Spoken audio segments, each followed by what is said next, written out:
welcome to my channel. My name is Peter Abraham. I am a registered nurse with experience in cardiology, medical surgical, long-term care, and extensively in hospice. If you are new to this channel, welcome. I'm glad that you're here. This is a non-judgmental channel that has topics about hospice, end-of-life care, anticipatory grief, how to manage both. I have discussions for hospice nurses as well as those who are considering hospice or have been through the hospice experience as well as palliative care. For the last several episodes, we've been focusing on hospice nursing, how we can work to improve and support one another.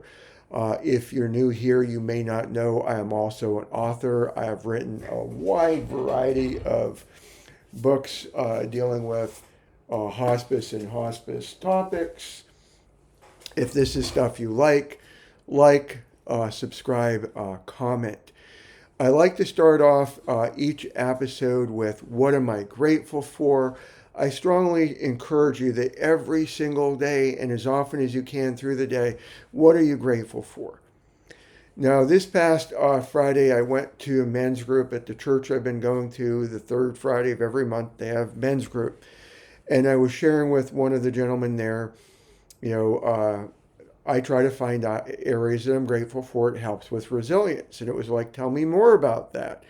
And I don't want to go down the rabbit trail of resilience. So those who've been watching, yes, I'm guilty of this. But when you are grateful, when the storms hit you, and they do, you're more likely to bounce back than somebody who is woe is me all the time and everything is wrong all the time and the sky's falling all the time. If you find reasons to be grateful, no matter how small those are, you'll be a more resilient person over time, not immediately. So in terms of like looking from last Friday to today, I'm grateful that our gardening is coming along. My wife and I moved to Kentucky late last year. We just started doing a raised vegetable bed. We got 6 cubic yards. Oh my, that's a huge amount of topsoil and compost.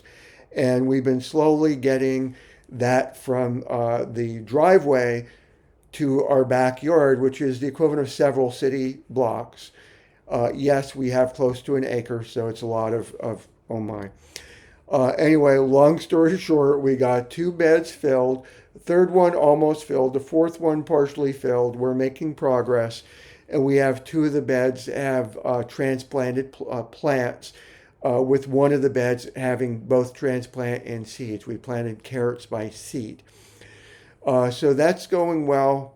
Yay. And then yesterday I did get to go to a free in-person seminar from the local extension office going over fruit plants because Laura and I do want to plant fruit trees later this year. We're still working through a lot of things with the house. Book sales are continuing to go well.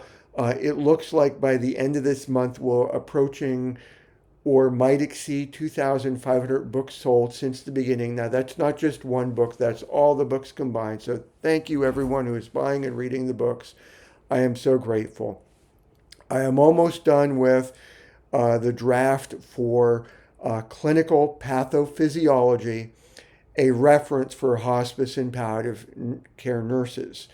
So this book, 10 chapters, 5 appendices. I'm around the 250 page mark on the Kindle. I've not yet put it to paperback format to know how many paperback pages it'll be on 6x9 format. But this is a tightly focused pathophysiology book looking at the last 6 months of life.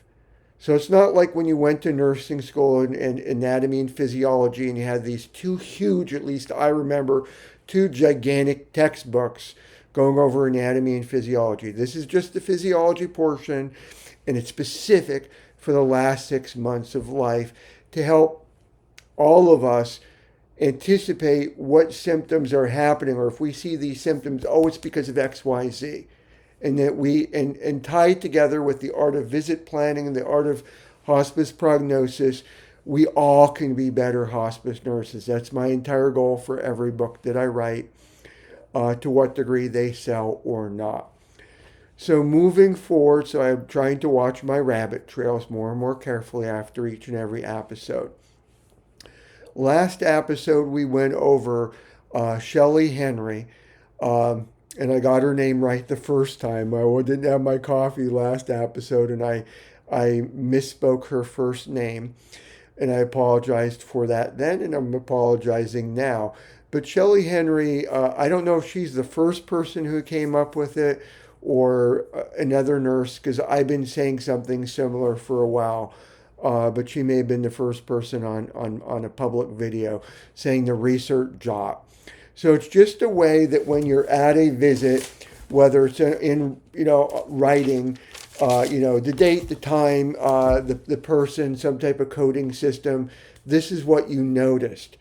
And when you have those patients that have slow decline, and that's going to be your bladder cancer patients can have slow decline. Your prostate cancer patients sometimes can have slow decline. Speaking of prostate cancer, last year, my prostate cancer patient for the first 2.5 months on service was extremely slow decline, and then wham. So, and I've had prostate and bladder cancer patients that it could go, the 6-month mark and they're wham, or the 9-month mark and they're wham. But the dementia patients are more likely to be very slow. So when you're noticing, oh, they took 15 minutes longer to eat, or their clothes look baggier, or their wedding ring. Sorry, don't always wear my wedding ring in the house. But their wedding ring is looser. Write those notes down as you're seeing them, even if they don't go in that visit note that you're going to do that particular day. Because what's going to happen is when you go to do their research, and I should have had this already because I do have a book. Oh my word. And Mastering Hospice Recertifications that goes in detail, a lot of detail, what we're going to be discussing today, far more than today. And I'll put a link in the description below for that particular book. And it's based on the eligibility book. It's based on the documentation book. There's a reason that this is a series. But let me show you briefly when you've compiled all those different notes and now you're going on your recertification visit. What I would end up doing is I would have, whether you want to do this on Todoist or Notion.so, I showed in that dashboard I had in Notion, on your calendar, I would have planned out when are those research visits due in relation to when the case would be discussed in IDG with the medical director. And then that weekend, prior to the actual visit, I would be creating a draft, typically in rich text format, Microsoft Word, take your pick. I would be creating a draft of what I know based on all those research jobs. And then I would using encrypted email, so I'd use the work email system, email me that draft so that when I'm in the visit, I can take that and then copy and paste and then fill in any last minute changes. Like maybe I didn't get the MUAC, your measuring tape. Maybe I didn't get the MUAC around the right arm until that particular visit. So I would get the last minute items and I'd add that in. And that would allow me to do that research visit and the documentation in the visit. So the only time that I ever documented at home was in an admission, or the coffee shop, or at the office was in admission. Every other visit type, unless there was something out of the ordinary, I'm doing my best. I showed last week the Bluetooth keyboard. I'm doing my best to document in visit. So let me walk you through that recertification note. And as I explained in that video, It is going back a couple years, but all from then till now, very similar format with very little changes. An example of a recertification narrative that I would copy and paste into Home Care Home Base. Now, this does go back into 2023, but it's just to give you an example of pulling together last episode's research jot notes, those quick notes of decline, and then putting that together into a recertification note. Now, your hospice agency may want a different format, but I've used what I'm presenting here at several different agencies.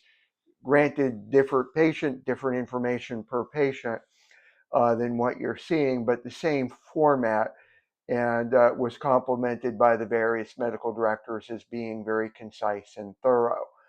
So part of this, we would have first, second, third, etc. What research visit is it? Their age, their ethnicity, their biological gender, what they were on service for, in this case, senile degeneration of the brain. I would usually include a snippet that they desire hospice for comfort, does not want further aggressive treatment. Most of the hospice providers I worked for wanted related diagnoses, typically three, unrelated diagnoses, at least three. I would try to pick those that would speed up the prognosis or go along with why are they on. So even if they're unrelated, it could still impact the prognosis. I would include the start of care date, their height, weight, BMI, right MUAC, KPS, PPS, when appropriate, the FAST scale. Now, senile degeneration of the brain is not Alzheimer's, but in my experience, when you use the FAST scale consistently, it could be appropriate for measuring decline. So this was this lady's first recertification. So I have what's changed in terms of height, weight, BMI. I will summarize the decline so that could be really pulled out quickly when we're having IDG. I do include medication changes because when we're saying somebody is still eligible for hospice, part of helping them remain comfortable, there was a change of downward change that if we didn't take action to engage comfort, they'd be worse off. So that does apply in my experience, in my opinion. Visit changes, it also shows decline. In this case, she's at a facility, so medication is managed by the facility. If it was a family, I'd put the daughter in the name or son in the name and so on. Code status, this lady was complete care, what their intake was like, what their mobility was like. Just as a note with mobility, this is at FAST 7D. She was bed bound, so walker was only getting her to weigh, or maybe I made a mistake on how I worded that. Activity level, how much are they sleeping? Pain is being managed by the tramadol and Tylenol that was there before the tramadol, and she's incontinent of bowel and bladder. Then I have the actual exam. One thing to be very careful about when you have your exam narrative or anything that you're typing, if you're using scales, you have to be very careful not to override the scale. Like, for example, if you put on that they're 7D and you having them walking around without a walker, there's a red flag. If you have them at 7D but they're having complete conversations, there's a red flag. So be very careful for what you're writing in your text to what you're putting for your scales. So that was the recertification note. That patient, if you have not guessed, has since passed away. The daughter and I maintain loose contact. She was one of those slower decline patients that was on service. I believe it was a year and a half, maybe close to 2 years.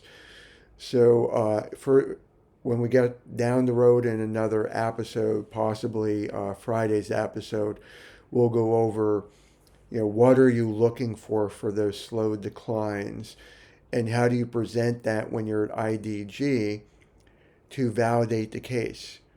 And part of it's going to go into, and this is what I cannot emphasize enough for you, my fellow hospice nurses, your critical judgment skills. Your judgment, your nursing gut matters tremendously. So hopefully you're working with a provider that does not have you running around like a chicken with your head cut off, figuratively. That you're able to spend adequate time with each patient and with each family. And to be able to go see the patient as frequently as the patient needs. So if you saw from that first recertification note, even in that 3-month time span, there were multiple changes to visit frequencies. And when I showed you that dashboard and it mentioned that one patient that had lung cancer, there was an entire week where the schedule was 3 times a week visits, but I was visiting 5 times that week. I was doing scheduled PRNs. So by being able to spend time, you get to know how fast things are changing. And we talk about prognosing later on down the road too. In my experience, the evidence is how fast the moderate to major declines is a clear indication most of the time for how quickly somebody is going to pass. So I thank you so much for your time and effort for watching this. Where I'm going to end before I say my final goodbyes is my trial subscription for Loom is over. So I'm still debating, do I want to pay $240 a year or more? That's where it had the little, like my face in the picture when it did the screen. So now I'm using QuickTime. Yes, I'm cheap. And I'm on a 90-day trial of Final Cut Pro to see if I could do editing, not this video, but down the road. So I do appreciate your patience and your time. Comments, please. Ask your questions. I do my best not to be judgmental. Thank you so much for your support. Take care and God bless.